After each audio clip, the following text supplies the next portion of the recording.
Hello guys, welcome back to my channel web study. आज की video बहुत ही ज़्यादा स्पेशल है क्योंकि आज से हम ये बुक स्टार्ट कर रहे हैं जिसकी डिमांड बहुत सारे बच्चों ने करी थी। बहुत सारे बच्चे चाहते थे कि मैं रीजनिंग स्टार्ट करूं, तो इस वीडियो से आज हम रीजनिंग स्टार्ट कर रहे हैं। जो बुक मैं फॉलो कर रही हूँ दैट इज़ ऑफ अरिहंत की how to crack test of reasoning. ये बुक हम फॉलो करेंगे और इस बुक के हम सारे कॉन्सेप्ट्स पढ़ेंगे प्लस क्वेश्चंस करेंगे। तो जो फर्स्ट चैप्टर है इस बुक का दैट इज़ एनालॉजी। सबसे इम्पॉर्टेंट जो चैप्टर होता है वो होता है एनालॉजी, और सबसे डिफ़िकल्ट होता है।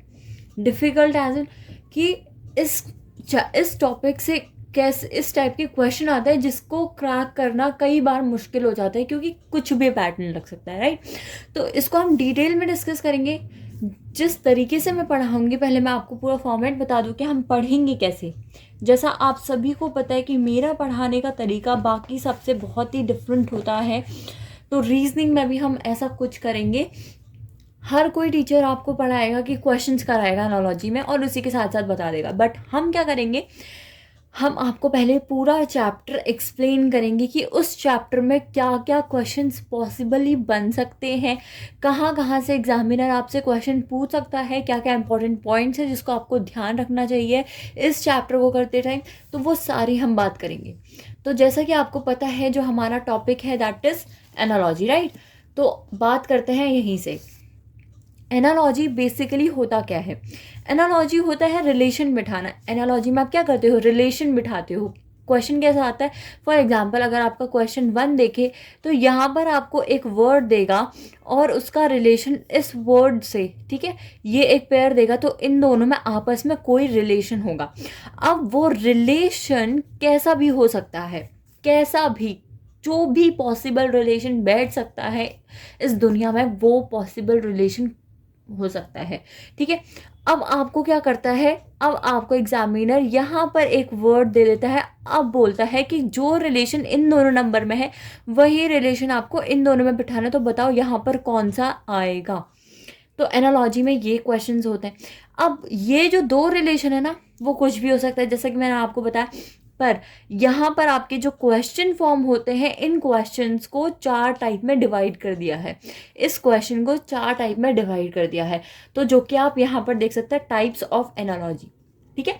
तो पहले हमने बात करी एनालॉजी होता क्या है। एनालॉजी मतलब होता है रिलेशन बिठाना, ठीक है, रिलेशन बिठाना। एनालॉजी मीन्स सिंपली और कॉरेस्पॉन्डेंस हैविंग सिमिलर फीचर, यानी कि जो फीचर्स यहाँ पर आप देख रहे हो वही सिमिलर फीचर आपको यहाँ पर बिठाना है, दैट इज कॉल्ड एनालॉजी, ठीक है। जो बच्चे पहली बार पढ़ रहे हैं फॉर द फर्स्ट टाइम, जिनको कुछ नहीं पता है कि व्हाट इज एनालॉजी, क्योंकि जो काफ़ी टाइम से प्रैक्टिस करते आ रहे हैं उनको आइडिया होता है एनालॉजी क्या होता है, उनको बस प्रॉब्लम क्या आती है, कई बार कोई कॉन्सेप्ट नहीं पता होता है तो उनको वो क्रैक करने में प्रॉब्लम आती है। तो मैं जो पढ़ाऊँगी वो मैं एकदम बेस से स्टार्ट करूँगी, एकदम बेस से, ठीक है। जीरो से स्टार्ट करेंगे और जीरो से आगे बढ़ेंगे, राइट। तो एनालॉजी क्या होता है, पता चल गया आपको, रिलेशन बिठाना। यहाँ इन दो नंबर में जो रिलेशन होगा आपको इस नंबर का इस नंबर से वही रिलेशन बिठाना है। आपको 4 ऑप्शन देंगे, आपको चारों में से बताना है कि यहाँ पर कौन सा फिट बैठेगा, ठीक है। ये बेसिकली होता है। अब एनालॉजी को 4 टाइप में डिवाइड कर रखा है। एनालॉजी को 4 टाइप्स में डिवाइड कर रखा है। हम यानी कि एनालॉजी को जब पढ़ेंगे, ठीक है, जब हम एनालॉजी को पढ़ेंगे तो वो इन 4 टाइप में हम पढ़ेंगे, वो इन 4 टाइप में पढ़ेंगे। तो हम बारी बारी से स्टेप बाय स्टेप एक एक को पढ़ेंगे, ठीक है, ताकि कोई भी चीज़ स्किप ना हो। गाइज, ये जो मैं स्टार्ट कर रही हूँ ना, ये इस वीडियो से आज हम जो रीजनिंग स्टार्ट कर रहे हैं, I am promising you guys कि इससे आपके रीजनिंग में, ठीक है, मोस्ट ऑफ द बच्चे रीजनिंग पढ़ते ही नहीं है, रीजनिंग सिर्फ प्रैक्टिस करते हैं, बिना पढ़े वो प्रैक्टिस करना स्टार्ट करते हैं क्योंकि उनको टीचर ने बोला होता है कि रीजनिंग एसएससी की, अगर एसएससी टारगेट कर रहे हो तो रीजनिंग एसएससी की इतनी ज़्यादा हाई लेवल की नहीं होती है, आप बस क्या करो, मॉक एग्जाम दो, वहाँ से आप रीजनिंग प्रैक्टिस करो। बट नहीं, जो भी चीज़ कर रहे हो स्टार्टिंग से पूरी तैयारी से करो, कुछ नहीं छूटना चाहिए। प्रॉब्लम आपको कब आती है, जब आप एकदम जंप करते हो ना, आपके कॉन्सेप्ट्स मिस हो रखे होते हैं, आपने वो करा ही नहीं होता, तो आप कैसे करोगे, वो एंड तक आपका वही प्रॉब्लम रहेगी जब तक आप पढ़ोगे नहीं, राइट। तो यहाँ पर मैं आपको बिल्कुल स्टार्टिंग से करा रही हूँ, आपकी कोई चीज़ मिस नहीं होगी, I am promising that, right. Okay fine, types of analogy में थे तो 4 टाइप की एनालॉजी आपको देखने को मिलती है। जिसने अभी तक क्वेश्चंस करे होंगे या फिर एग्जाम्स दिए होंगे या मॉक टेस्ट जो लगा रहा है उनको पता होगा 4 टाइप्स आप देख पाते हो, ठीक है। क्या क्या होता है? वर्ड एनालॉजी होती है। वर्ड एनालॉजी, दुनिया के कोई भी वर्ड से दूसरे वर्ड का रिलेशन बिठा देंगे और बाकी आपको नेक्स्ट वही करना पड़ेगा, ठीक है, ढूंढना पड़ेगा। नंबर एनालॉजी क्या होती है? सबसे मुश्किल, डिफ़िकल्ट, बिकॉज इसमें पैटर्न ऐसा होता है ना कि पैटर्न को ढूंढने में ही टाइम चला जाता है। मतलब अगर आप ये मानो कि आपको एक एनालॉजी का क्वेश्चन 30 to 40 सेकेंड में करना है तो आप कभी कभी वो एग्जामिनर इस टाइप के आपका पैटर्न बिठाता है कि आपको पैटर्न ढूंढने में ही 2 से 3 मिनट लग जाते हैं, ठीक है। तो सबसे ज़्यादा जो डिफ़िकल्ट होती है वो नंबर एनालॉजी होती है। उसके बाद आता है अल्फ़ाबेट एनालॉजी, फिर आती है मिक्स एनालॉजी। अब ये 3 एनालॉजी आपको पता है। मिक्स एनालॉजी क्या होती है कि अल्फ़ाबेट प्लस नंबर को मिक्स करके बनाते हैं, ठीक है, ओके फाइन। तो अब यहाँ पर आपको क्या बताया, यहाँ पर वर्ड एनालॉजी का पूरा डिटेल में बताया कि क्या क्या होता है। जिसके पास बुक नहीं है उसको घबराने की कोई ज़रूरत नहीं है। मैं आपको पढ़ा के पूरा कंटेंट ऐसे दे रही हूँ कि सपोज़ कर लो ये बुक आप ही की है, ठीक है। इस टाइप से मैं आपको पूरी हर चीज़ एक्सप्लेन करके दिखा के एक्सप्लेन करी, right, okay. So word analogy क्या होती है मैं बताती हूँ। यहाँ पर क्या लिखा है, for those who are comfortable in Hindi तो उनके लिए बताती हूँ, अदरवाइज इंग्लिश वाले तो पढ़ ही लेंगे कि वर्ड एनालॉजी क्या होता है। एक इस टाइप की एनालॉजी होती है जो कवर करती है, क्या कवर करती है, एवरी टाइप, मतलब हर टाइप के रिलेशन को जो कि एक बंदा सोच सकता है, हर टाइप के रिलेशन को वर्ड से, ठीक है। अब बहुत सारे तरीके हैं इस्टेब्लिश करने के रिलेशनशिप, जैसे फॉर एग्जाम्पल देके सभी चीज़ कवर करिए कि क्वांटिटी और यूनिट का, ठीक है, कि पानी की क्वांटिटी कैसे मेजर करता है, लीटर में है। इस टाइप के बन सकता है रिलेशन। वर्क और टूल का, मतलब फॉर एग्जाम्पल कि आपका सपोज डॉक्टर है तो डॉक्टर के पास कौन सा टूल होता है वो टूल का नाम देगा, ठीक है। फिर आपका नेक्स्ट कोई बंदा दे दिया होगा, फिर उससे बोलेगा कि यहाँ पर क्या रिलेशन बैठता है, तो इसका बैठ सकता है, ठीक है। और फिर कॉज और इफेक्ट का, वर्ड और सिनोनिम यानी कि सिमिलर वर्ड और ऑपोजिट वर्ड, कंट्री और कैपिटल का भी बन सकता है, स्टेट कैपिटल का भी बन सकता है, कंट्री करेंसी का भी बनता है, एनिमल और उनके बच्चों का भी बनता है, मेल फीमेल, एनिमल और उनके रेस्टिंग प्लेस यानी कि उनके घर का बन सकता है, ठीक है। गेम और उनके प्लेस जहाँ पर वो गेम खेले जाते हैं, ऑक्यूपेशन और वर्किंग प्लेस, ठीक है। ऑक्यूपेशन फॉर एग्जाम्पल अगर मैं पुलिस करूँ, पुलिस और स्टेशन, ठीक है, पुलिस और पुलिस स्टेशन ये डालूँ। नेक्स्ट में डालूँ डॉक्टर और डैश। अब आपके पास बहुत सारे दे रखे हैं, उसमें से कौन सा सही होगा? ऑब्वियसली बात है क्लिनिक सही होगा, क्योंकि डॉक्टर कहाँ काम करता है? अगर पुलिस स्टेशन में काम करेगा तो डॉक्टर कहाँ काम करेगा? क्लिनिक में। तो इस टाइप के भी बन सकते हैं आपके, ठीक है। गेम और उसके प्लेसेस जहाँ खेले जाते हैं, ऑक्यूपेशन और जहाँ पर वो ऑक्यूपेशन परफॉर्म करते हैं। फिर आपका आता है वर्क एंड स्टडी, ठीक है, और स्टडी एंड टॉपिक, ठीक है। स्टडी एंड टॉपिक सबसे ज़्यादा इंपॉर्टेंट ये चीज़ है, बिकॉज यहाँ पर बच्चे बहुत मतलब यहाँ पर आपको एग्जैक्टली पता होना चाहिए। वो मैं बताती हूँ आपको कौन सा याद करना है, बट ये आपको समझ आ गया कि वर्ड एनालॉजी में क्या क्या पॉसिबल थिंग हो सकती है। अब देखो यहाँ पर आपका एग्जाम्पल दिया, हम सभी चीज़ कवर करेंगे। इस बुक में जो एक एक वर्ड लिखा है मैं सब चीज़ कवर कराऊंगी, डोंट वरी, ठीक है। तो पहला इलस्ट्रेशन दिया आपको ये चीज़ समझाने का, जो यहाँ मैंने आपको बताया वो चीज़ समझाने के लिए आपको पहला इलस्ट्रेशन दे रखा है कि न्यूज़पेपर प्रेस। अब आपको इन दोनों के बीच में क्या करना है? रिलेशन ढूंढना है, तभी आप क्लोथ और यहाँ पर क्या आना चाहिए उस वो जज कर सकते हो, राइट। तो न्यूज़पेपर और प्रेस क्या बन रहा है कि भाई न्यूज़पेपर कहाँ प्रिंट होते हैं? प्रेस में प्रिंट होते हैं, क्लियर है चीज़। प्रेस और न्यूज़पेपर में क्या रिलेशन होगा कि भाई न्यूज़पेपर प्रेस में प्रिंट होते हैं, राइट। वैसे ही कपड़े कहाँ बनते हैं, कहाँ से प्रोड्यूस होते हैं? भाई प्रेस क्या प्रोड्यूस करता है? न्यूज़पेपर। तो कपड़े कहाँ से प्रोड्यूस होंगे? कहाँ से प्रोड्यूस होंगे? टेलर प्रोड्यूस करेगा? नहीं, वो तो सिलता है, ठीक है। फैब्रिक प्रोड्यूस करेगा? नहीं, वो तो एक मटेरियल है ना। टेक्सटाइल? नहीं, मिल में बनते हैं कपड़े। आपके कहाँ बनते हैं? मिल में बनते हैं, क्लियर है। रिलेशन बिठाना ऐसे है, ठीक है, ओके। अब यहाँ पर आपको ना याद करने के लिए बहुत सारे वो दे रखे हैं, क्या बहुत सारे आपको याद करने के लिए। फॉर एग्जांपल अगर आपको पता नहीं है बांग्लादेश का कैपिटल क्या है तो वो सब चीज़ें दी है, इंपॉर्टेंट चीज़ें दी हैं जो अभी तक देखी गई है, ठीक है। तो यहाँ पर आपको बांग्लादेश, उसकी कैपिटल और करेंसी, कई बार ऐसे पूछ सकते हैं कि Bangladesh is related to taka then UK will related to whom, ठीक है। तो आपको 3-4 ऑप्शन दिए होंगे तो उसमें से पाउंड ठीक होगा, बिकॉज बांग्लादेश की क्या करेंसी है टाका, ठीक है, और यूके की करेंसी क्या होगी, पौंड होगी। तो इसी तरह से आपको याद होनी चाहिए। अगर आपको याद नहीं है ना, फिर तो स्किप कर दो, 2 सेकंड में स्किप कर दो अगर आपको ये चीज़ याद नहीं है, राइट। क्वेश्चन को यहाँ पर नहीं, यहाँ तो आपको याद करना है, अभी आपके पास टाइम है, so that you can memorise all this thing, ठीक है। तो ये चीज़ आपको पता होनी चाहिए। यहाँ पर सिलेक्टेड कंट्रीज दे रखी है, क्योंकि ये यहाँ पर वो कंट्रीज दे रखी है जो बहुत रिसेंटली पूछी गई हैं, ठीक है। नेक्स्ट चीज़ आपको दे रखी है ऑक्यूपेशन और वर्किंग प्लेस। ऑक्यूपेशन और वर्किंग प्लेस क्या है कि लॉयर की वर्किंग प्लेस क्या है। जैसे मैंने आपको यहाँ पर दिया था ना कि पुलिस का पुलिस स्टेशन होता है वर्किंग प्लेस, जहाँ पर वो काम करते हैं। सिमिलरली लॉयर क्या होता है, कोर्ट होता है, और उनकी जॉब प्रोफाइल क्या होती है, लीगल प्रैक्टिस। कई बार क्वेश्चन ऐसे पूछे गए हैं कि भाई लॉयर और रिलेशन दिया है लीगल प्रैक्टिस का, तो मतलब फार्मर का क्या रिलेशन होगा, मतलब कौन सा वर्ड यहाँ पर जाएगा। तो भाई लॉयर क्या काम करता है, लीगल प्रैक्टिस करता है। फार्मर क्या काम करता है, फार्मिंग करता है। तो कहीं ऐसे रिलेशन बैठेगा, ठीक है। अदरवाइज ऐसे दे सकते हैं कि सर्वेंट का वर्किंग प्लेस दे दिया, सर्वेंट हाउस, यानी कि सर्वेंट कहाँ काम करता है, हाउस करता है। तो शेफ कहाँ काम करता है, किचन में करता है।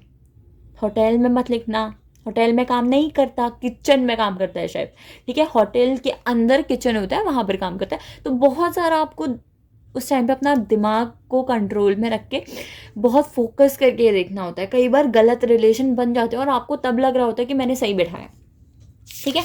नेक्स्ट देखते हैं। तो नेक्स्ट है आपके इम्पॉर्टेंट ये, यहाँ पर क्या दिया, स्टेट ऑफ इंडिया और उनकी कैपिटल, ठीक है। यहाँ पर यहाँ से यहाँ तक आपका स्टेट ऑफ इंडिया और उनकी कैपिटल है, आपको वो भी याद होने चाहिए। कई बार आपसे ऐसे क्वेश्चंस पूछ सकता है कि भाई West Bengal is related to Kolkata, then Andhra Pradesh related to, ठीक है। मेल और फीमेल, मेल और फीमेल बहुत इंपॉर्टेंट है, मेल और फीमेल भी, क्योंकि पूछे गए हैं, ऐसे सवाल पूछे गए हैं। इसीलिए आपको सिलेक्टेड क्वेश्चंस, सिलेक्टेड यहाँ पर एग्जांपल्स दिए हैं। डॉग का फीमेल बिच होता है, ठीक है, वैसे बुल का फीमेल काव होता है। तो ये सब बच्चों वाली चीज़ें ये आपको याद होनी चाहिए। देन उसके बाद आता है इंडिविजुअल एंड क्लास, ठीक है। अगर इंडिविजुअल को आप फ्रॉग बोलोगे तो उनकी पूरी क्लास को क्या बोलोगे, ठीक है, एम्फिबियंस बोलोगे, ठीक है। सिमिलरली एनिमल और उनका साउंड, ये भी बहुत बार पूछा गया है। ये सब आप अगर आपने एग्जाम्स दिए हैं या मॉक टेस्ट दिए हैं, आपको पता है ये सब चीज़ें पूछी जाती हैं। तो ये सब चीज़ें आप देख लेना, मैंने आपको सामने रख दिए हैं, सो दैट आप, अगर आपके पास नहीं है ये बुक तो आप इसका स्क्रीनशॉट ले सको। तो मैं आपको एक बार अच्छे से प्रेजेंट कर देती हूँ, ठीक है। आप यहाँ पर पॉज करके स्क्रीनशॉट ले सकते हो। मैं आपको बता देती हूँ कि इसमें से इम्पॉर्टेंट क्या है, क्लियर है, ठीक है। तो यहाँ पर सबसे ज़्यादा इम्पॉर्टेंट जो चीज़ है that is first is physical unit.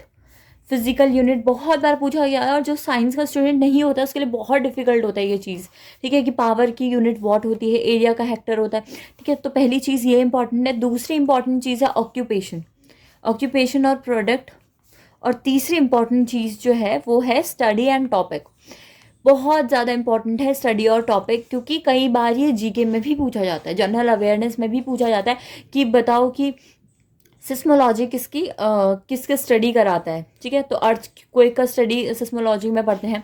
तो ये चीज़ बहुत ज़्यादा इंपॉर्टेंट है, क्योंकि ये अगर आप चीज़ याद करोगे तो आपको 2 चीज़ में हेल्प होगी।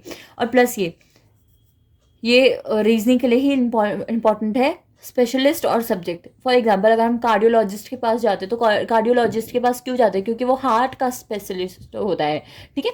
तो उसी तरह से आपको फॉर एग्जांपल डर्मेटोलॉजिस्ट के पास जाते हैं तो वो स्किन का स्पेशलिस्ट होता है, ठीक है। तो इस तरह से आपको ये भी चीज़ याद करनी है। अब मैंने आपको सिलेक्टेड चीज़ बता दी है कौन सी सबसे ज़्यादा ज़रूरी है, जिसको आपको बिल्कुल भी स्किप नहीं करना है, राइट। तो ये सब चीज़ें तो हमारी हो गई किस में, वर्ड एनालॉजी में। वर्ड एनालॉजी समझ में आ गया सबको, वर्ड से वर्ड का रिलेशन, ठीक है। नेक्स्ट जो चीज़ आती है वो आती है नंबर एनालॉजी। नंबर एनालॉजी क्या होता है, जैसे वर्ड एनालॉजी में वर्ड से वर्ड का रिलेशन होता है, नंबर एनालॉजी में नंबर का नंबर से रिलेशन होता है, ठीक है। इस टाइप के एनालॉजी में number are given in the pair और a group on one side, ठीक है। एक तरफ नंबर और पेयर में दे रखे होते हैं, आपको इन दोनों नंबर में रिलेशन जान के इसका यहाँ पर ढूंढना होता है, ठीक है। अब यहाँ पर आपको ये चीज़ दे रखी है, तो ये चीज़ आप ध्यान में रखना, बहुत ही ज़्यादा इम्पॉर्टेंट चीज़ है क्या है, इवन एंड ऑड का भी रिलेशन बैठ सकता है, मल्टीप्लिकेशन एंड डिवीजन का भी नंबर देख सकते हो, एडिशन एंड सब्ट्रैक्ट करके भी रिलेशन बैठ सकता है, स्क्वायर रूट और क्यूब रूट करके भी बैठ सकता है। ठीक है, तो यहाँ पर अभी हम देखते हैं कि अभी तक हमने क्या चीज़ें पढ़ी है, क्योंकि मुझे आपको यहाँ पर एक बहुत ज़्यादा इंपॉर्टेंट चीज़ बतानी है। ठीक है, तो हम पढ़ क्या रहे हैं, topic which I have started today, that is analogy, right. तो हमने अभी क्या स्टार्ट करा है, एनालॉजी। मैंने क्या बोला, एनालॉजी मतलब क्या करना, रिलेशन बिठाना। एनालॉजी को हमने फिर 4 टाइप में डिवाइड करा था, 4 टाइप में वी हैव डिवाइडेड एनालॉजी। एक था वर्ड में, क्लियर है चीज़, एक था वर्ड में, देन आफ्टर दैट है नंबर एनालॉजी। अभी तक हमने ये 2 पढ़े हैं, अभी तक हमने वर्ड और नंबर पढ़ा है, फिर हम आगे पढ़ते जाएंगे और लिखते जाएंगे। ठीक है, तो एनालॉजी 4 चीज़ में डिवाइड है। वर्ड हमने एनालॉजी पढ़ा है, वर्ड मैंने आपको इंपॉर्टेंट बता दिया है जो आपको याद करना है। ठीक है, वो चीज़ आपको याद करनी ही करनी है। नंबर एनालॉजी में क्या होता है, नंबर्स के बीच में रिलेशन बिठाना। अभी यहाँ पर मैंने आपको बता दिया है कि वो रिलेशन किस टाइप का बना सकते हैं। ठीक है, वो रिलेशन किस किस टाइप का बना सकता है, ये मैंने आपको अभी बता दिया। ठीक है, बट अब आपको कैसे पता लगे कि वहाँ पर कौन सा रिलेशन बिठाना है। फॉर एग्ज़ाम्पल अगर हम एग्ज़ाम्पल लें, तो मैं बोलती हूँ, अगर मैं इसका एग्ज़ाम्पल लूँ, तो मैंने एक एग्ज़ाम्पल आपको दिया कि 31 इज़ रिलेटेड टू 37। ठीक है, अब मैंने बोला कि फाइंड कि 41 किससे रिलेटेड होगा।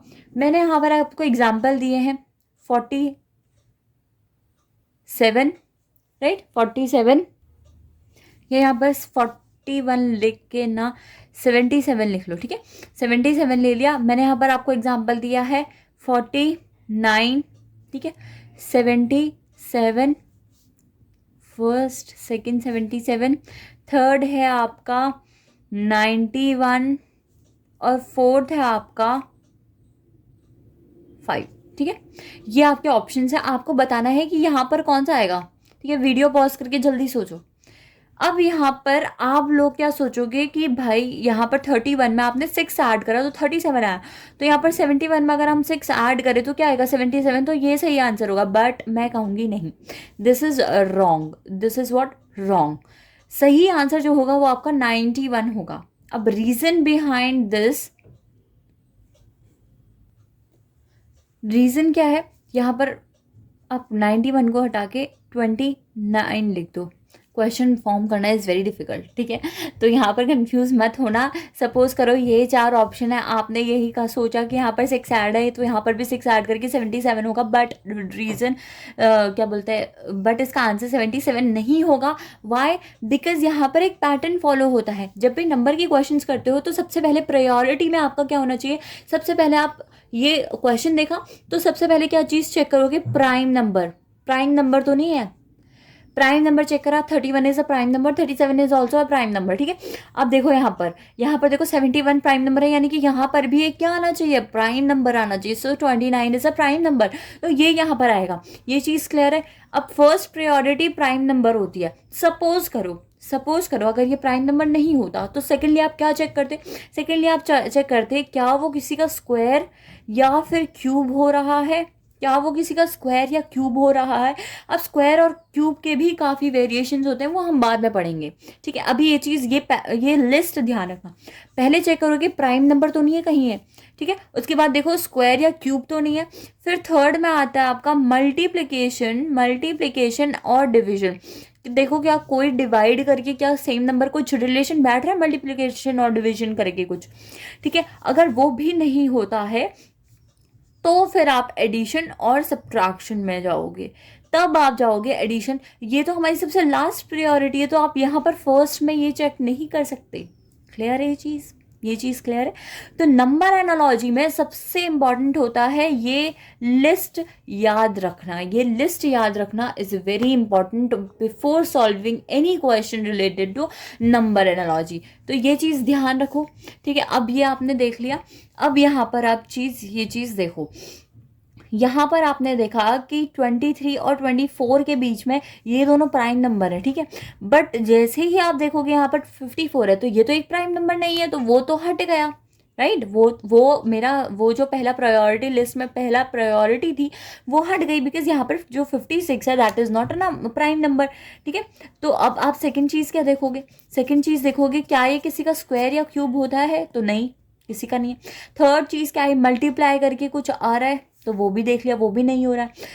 अब फोर्थ में देखो कि एडिशन या सब्ट्रैक्शन का कुछ रिलेशन तो नहीं बैठ रहा, तो यहाँ पर आपने देखा कि 23 और 13 को अगर आप माइनस करो तो क्या बनता है, 10 बनता है। तो 54 में से क्या माइनस करो जो आपका 10 बने, तो दैट इज 44। क्लियर है ये चीज़, क्लियर है, ओके। अब सेकंड क्वेश्चन, सेकंड इलस्ट्रेशन में जाते हैं। अब जो मैं आपको स्क्वायर और डिवाइड के बारे में सिखाना चाहती हूँ वो हम यहाँ देखेंगे। देखो, जैसे ये क्वेश्चन देखा आपका पहला दिमाग क्या चलेगा, प्राइम नंबर, तो प्राइम नंबर नहीं है, नहीं है। सेकंड दिमाग क्या चलेगा, स्क्वायर या क्यूब रूट, तो देखो 14 तो किसी का स्क्वायर नहीं होता, but 25 is a square of 15, ठीक है।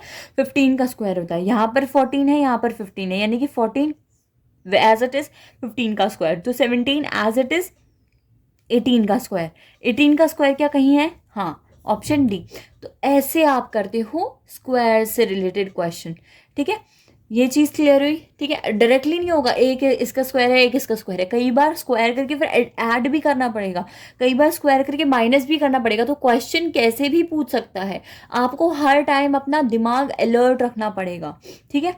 नंबर्स के साथ खेलना पड़ेगा, एनालॉजी में यही होता है, नंबर्स के साथ खेलना पड़ता है। नेक्स्ट क्वेश्चन देखो, नेक्स्ट क्वेश्चन में क्या है, 20 और 11, ठीक है। 20 और 11, अब देखो क्या कोई प्राइम नंबर का सीन बन रहा है, नहीं, कोई प्राइम नंबर का सीन नहीं बन रहा है, क्योंकि होता तो दोनों प्राइम नंबर होने चाहिए थे। उसके बाद देखो स्क्वायर का बन रहा है कुछ, या क्यूब का बन रहा है, नहीं बन रहा है। अब देखो मल्टीप्लाई और डिवाइड, मल्टीप्लाई डिवाइड आ गया, ठीक है। मल्टीप्लाई और डिवाइड देखो, मल्टीप्लाई का तो कुछ नहीं बना, मल्टीप्लाई करके हमेशा बड़ा नंबर आता है, वो चीज़ नहीं हो रही है, ठीक है। तो यहाँ देखो डिवाइड का कुछ देख सकते हो, हाँ, कि भाई 11 जो होता है ना वो 20 का हाफ प्लस 1 है, ध्यान दे रहे हो। 20 का अगर हाफ करोगे तो 10 और उसमें प्लस 1, तब आपका 11 बन रहा है। तो यहाँ पर ये चीज़ एक बार अप्लाई करके देखिए, इसका हाफ करते हैं विच इज़ 21, प्लस 1 करते हैं तो 22 आता है, ठीक है। इसका क्या करते हैं, हाफ करते हैं, फिर उसमें प्लस 1 करते हैं, ओ यस, ये तो 52 है, तो 52 तो आ रहा है। तो ऐसे आपको भाई, आप छोटे बच्चे तो होने की एकदम डायरेक्ट रिलेशन बनेगा, आपको ढूंढना पड़ेगा। मल्टीप्लाई डिवाइड बोल दिया तो एकदम ऐसा नहीं है कि आंख में दिख रहा है कि हाँ ये आपका दे दिया कि 5 दे दिया और 15 दे दिया कि भाई 5 में इंटू 3 करके आपका, नहीं, आपको ढूंढना पड़ेगा, ठीक है। तो ये आपका आंसर 52 है, समझ आ गया, ओके, ठीक है।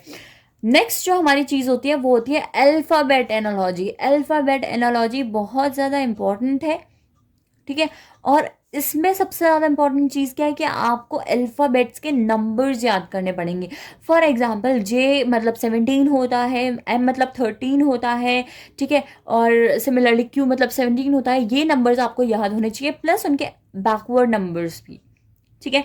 अगर अभी मैं अज्यूम करके चल रही हूँ कि आपको ऑलरेडी उनके नंबर्स याद हैं, बट अगर आप में से काफ़ी स्टूडेंट्स ऐसे हैं जिनको नंबर ना याद नहीं है, तो आप कमेंट करके ज़रूर लिखना, मैं उसकी ट्रिक बना के ज़रूर डालूंगी, ठीक है। तो बट बिफोर दैट आज हम ये देख लेते हैं कि इसमें, ठीक है, इस टॉपिक में विच इज़ अल्फ़ाबेट एनालॉजी किस टाइप के क्वेश्चंस बनते हैं। तो जो क्वेश्चन बन सकते हैं वो वॉवल्स और कॉन्सोनेंट्स पे बन सकते हैं, इंक्रीजिंग या डिक्रीजिंग पोजीशन में बन सकते हैं, रिवर्स ऑर्डर में बन सकते हैं उनकी पोजीशन में, या स्किप्ड लेटर रिलेशन बन सकते हैं। ये 4 चीज़ हमें यहाँ पर देखने को मिलेगी। वॉवल और कॉन्सोनेंट्स मतलब आपको पता ही है, वॉवल 5 वॉवल्स होते हैं, ए ई आई ओ यू, ठीक है। तो उसको यूज़ करके कुछ बन सकता है, या फिर इंक्रीजिंग डिक्रीजिंग पोजीशन को लेके कुछ बन सकता है, रिवर्स यानी कि उल्टा करके कुछ बन सकता है, यानी कि बैकवर्ड जो उनकी पोजीशन है उसको लेकर, या स्किप करके कुछ बन सकता है। क्वेश्चन के पैटर्न बता रहे कि क्या क्या पॉसिबल वेज हैं, ठीक है। नेक्स्ट चीज़, अब नेक्स्ट क्वेश्चन देखते हैं हम। क्वेश्चन है आपका, ठीक है, इस टॉपिक का फर्स्ट क्वेश्चन क्या है, AFKB। अब यहाँ पर देखो आपको है, ये बहुत ईजी क्वेश्चन, आपको बस नंबर याद होना चाहिए। फॉर एग्जांपल अगर ए आपका 1 है, बी आपका 2 है, एफ आपका 6 है, तो जी आपका 7 है, के आपका 11 है, एल आपका 12 है, ठीक है। P आपका 16 है, Q आपका 17 है। यहाँ पर आप देख रहे हो कि इससे ये नंबर कनेक्टेड है, और कैसे कनेक्टेड है, +1 करके, ठीक है, और सारे नंबर्स ऐसी हैं, यानी कि यहाँ पर जो आएगा वो इससे कनेक्टेड होगा, यानी कि हर अल्फ़ाबेट एक ज़्यादा होगा। तो C का क्या होगा, D होगा, H का क्या होगा, I होगा, ठीक है, M N और R S। क्लियर है ये चीज़, यानी कि हमारा जो correct option that is option A। ठीक है, ये चीज़ क्लियर है, ठीक है। उसके बाद इससे रिलेटेड नंबर अल्फ़ाबेट एनालॉजीज के काफ़ी क्वेश्चंस यहाँ पर आपको देखने को मिलेंगे। यहाँ पर आपको एक्सप्लेन करके बताया है, जो मैंने बताया था, +1 करके नेक्स्ट नंबर आ रहा है, नेक्स्ट अल्फ़ाबेट आ रहा है। एक और इलस्ट्रेशन दी है जो कि CISF में पूछी गई है, इसके एग्ज़ाम में पूछी गई है। क्या है, ये दोनों से रिलेटेड है, S रिलेटेड है O से। देखते हैं क्या रिलेशन बन रहा है। यहाँ पर सबसे बेटर क्या रहता है ना, कि आप क्या करो, उनके नीचे नंबर लिख लो, बट वो नंबर लिखने से पहले एक चीज़ देख लेना, क्या ये सारे अल्फ़ाबेट यहाँ पर रिपीट तो नहीं हो रहे हैं। अब उसका क्या मतलब है, SN है, OP, यानी कि ये नंबर से रिलेटेड नहीं है, ये पोजीशन से रिलेटेड बन रहा है। मैंने बताया था ना क्या क्या पॉसिबल यहाँ पर बन सकते हैं। तो ये पोजीशंस को, सेम ही वर्ड है बट उसके अल्फ़ाबेट के पोजीशंस को चेंज कर दिया है, यानी कि S के यहाँ पर 1 में था, अब यहाँ पर कौन से पोजीशन में हो गया, 3 में हो गया है, ठीक है। और सिमिलरली N यहाँ पर सेकंड में था तो N सेकंड में ही है, O कहाँ पर था, थर्ड में था, अब 1 में हो गया है, और P अपनी जगह ही है, यानी कि N और P तो अपनी जगह है, मगर O और S की जो पोजीशन है वो इंटरचेंज हो गए हैं। तो यहाँ पर N और P की सेम है, तो यहाँ पर L और Y की सेम रहेगी। तो ऑप्शन में ऐसा ऑप्शन देखो जिसकी L और Y की पोजीशन सेम है, ऐसा एक ही ऑप्शन है विच इज़ ऑप्शन A। तो कई बार आपको पूरा क्वेश्चन सॉल्व करने की ज़रूरत नहीं होती है, आपको दिमाग लगाने की ज़रूरत होती है। क्लियर है ये चीज़, ओके। नेक्स्ट आपका इलस्ट्रेशन दिया है, इस इलस्ट्रेशन में देखो A और Z, यानी कि A का जस्ट पीछे Z आता है, राइट। अगर आप उनको पूरा एक सर्कल में चलाओगे तो आफ्टर Z A दोबारा से स्टार्ट होगा, यानी कि यहाँ 1 है, यहाँ पर 26 है, यानी कि 1 पीछे का है, रिवर्स में -1 करा है, ओके फाइन। 19 और ये क्या है T 20, यानी कि यहाँ पर +1 करा है, फिर 20 और 19 -1, देन अगेन +1, यानी कि यहाँ जो पैटर्न चला है वो -1 +1 -1 +1 चला है, ठीक है। वही पैटर्न यहाँ डालोगे तो सही ऑप्शन क्या आएगा, ऑप्शन A, ठीक है। यहाँ पर आपको बस पैटर्न को रीड करना है, फिर उसको आगे अप्लाई करना है, दैट्स इट, ठीक है। मिक्स्ड एनालॉजी क्या होती है, मिक्स्ड एनालॉजी क्या होती है, जिसमें नंबर और अल्फ़ाबेट को मिक्स करके बनाया जाता है, ठीक है। अब वहाँ पर पॉसिबल कौन कौन से वे हैं, तो पॉसिबल टाइप्स क्या क्या है, द पोजीशन ऑफ अल्फ़ाबेट और लेटर, राइट। कई बार क्या होगा, आपको ऐसे दे दें, for example, just I am taking example कि यहाँ पर AB दे रखा है और यहाँ पर ये है, और यहाँ पर आपसे बोला CD, इसका रिलेशन क्या होगा, तो यहाँ पर AB 12 नहीं, A is 1 and B is 2, ठीक है। ये इनके एक्चुअल न्यूमेरिकल पोजीशन है। तो यहाँ पर क्या होगा, यहाँ पर 34 होगा। चीज़ क्लियर है ये चीज़, राइट। समझ आ गया आपको मैं क्या बोलना चाह रही हूँ, इन दोनों के बीच में क्या रिलेशन है, वही चीज़ यहाँ पर लगा दी। तो ये है पोजीशन और अल्फ़ाबेट लेटर, सम और product of the position of alphabet और इनका लेटर।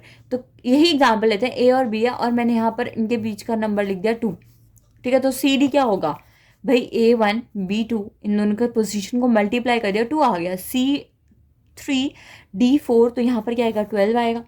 तो ये होता है उनके पोजीशन का मल्टीप्लिकेशन, ठीक है। ऐसे क्वेश्चंस आपसे पूछे जा सकते हैं। तो ये अब आप क्वेश्चन आप खुद कर सकते हो, यहाँ पर एक्सप्लेनेशन लिखा है। गाइज मैं क्या कर रही हूँ ना, अब मैं आपको क्या करूँगी, रीजनिंग में मैं आपको होमवर्क दे के जाऊँगी, राइट। होमवर्क दे के जाऊँगी, मैं आपको क्वेश्चंस बता दूँगी कि भाई ये क्वेश्चन हम नेक्स्ट क्लास में करेंगे। आपको क्या करना है, आपको जस्ट उनके बस सॉल्यूशन करने हैं। अगर आपको कोई क्वेश्चन नहीं आता छोड़ दो। अब जब मैं नेक्स्ट टाइम न्यू वीडियो लेके आऊँगी तो मैं पहले वो जो आपको होमवर्क दिया है वो वाले क्वेश्चंस हम करेंगे, then after will start with new questions. फिर अगली बार मैं आपको वैसे ही होमवर्क दूंगी, सो दैट आप भी रिवाइज करते रहो, आपका भी रिविजन होता रहे, और जो आपको डाउट आए वो नेक्स्ट वीडियो में क्लियर हो जाए, ठीक है। तो आज की वीडियो हम यही एंड करेंगे। नेक्स्ट वीडियो में हम स्टार्ट करेंगे टाइप्स ऑफ क्वेश्चन से, जहाँ पर हर क्वेश्चन को आपको टाइप वाइज डिवाइड कर रखा है, डायरेक्ट सिंपल एनालॉजी से। तो इस यहाँ पर इस शीट में आपको जितने क्वेश्चन दिख रहे हैं, आपको आंसर नहीं देखना है, आप खुद सॉल्व करोगे, राइट। आप स्क्रीनशॉट ले सकते हो और आंसर प्लीज़ मत देखना, ठीक है। या आपकी खुद की प्रैक्टिस होगी और नेक्स्ट वीडियो में हम ये क्वेश्चंस डिस्कस करेंगे, राइट? ओके। और हाँ, कई बार बहुत सारे बच्चों को ये डाउट था कि मेरे पास अरिहंत की एक येलो कलर की बुक आती है रीजनिंग की ही, वो है तो कोई प्रॉब्लम तो नहीं है। तो ऐसा कुछ नहीं है, मैं बस आपको टॉपिक करा रही हूँ। आपके पास वहाँ पर ज़्यादा क्वेश्चन है उस बुक में तो आप वहाँ प्रैक्टिस कर लेते हैं। रीज़न मीन मैंने वो बुक क्यों नहीं ली येलो वाली जिसमें ज़्यादा क्वेश्चन है और ज़्यादा मोटी बुक है, तो रीज़न क्या है कि देखो प्रॉब्लम क्या होती है अगर आप इतनी मोटी मोटी किताबें देखोगे रीजनिंग की, राइट? एक एक टॉपिक के 500 क्वेश्चन है, 600 क्वेश्चन है और टाइप वाइज क्वेश्चन है। हर टाइप मतलब इजी टाइप में 100, 150, 200 क्वेश्चन हैं। तो उस टाइप की बुक को सॉल्व करने का कोई फ़ायदा नहीं है। आप ज़्यादा टाइम वेस्ट कर रहे हो और ऐसी चीज़ में वेस्ट कर रहे हो जहाँ पर आपको उतनी एफर्ट्स की ज़रूरत नहीं है जितना आप लगा रहे हो, राइट? तो मेरा यही है कि मैंने इसीलिए ये बुक सेलेक्ट करी क्योंकि यहाँ पर क्वेश्चन बहुत लिमिटेड है और हर एक चीज़ को आप टच कर रहे हो। सी एनालॉजी में जितना आप प्रैक्टिस करोगे वो उतना स्ट्रांग होगा रीजनिंग में, ठीक है? उतना स्ट्रांग होगा, I am agreeing with that.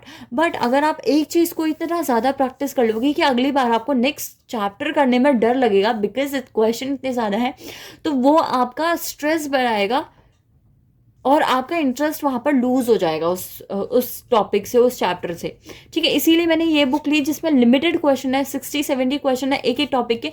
फिर आपका टॉपिक फिनिश हो जा रहा है, फिर आप न्यू चैप्टर स्टार्ट कर लो। इससे क्या हो रहा है, आपका कोई भी ना टाइप छूट रहा है, ना कोई आपका चैप्टर छूट रहा है, ना कोई टॉपिक छूट रहा है, ठीक है? इसीलिए मैंने ये लिया है। अदरवाइज हम बाद में प्रैक्टिस के लिए और वीडियोस डालेंगे, बट पहले आपका जब 2-3 चैप्टर्स खत्म हो जाएंगे फिर उसके बाद मैं कहीं और से क्वेश्चंस लेके आऊँगी and then we will solve those questions, ठीक है?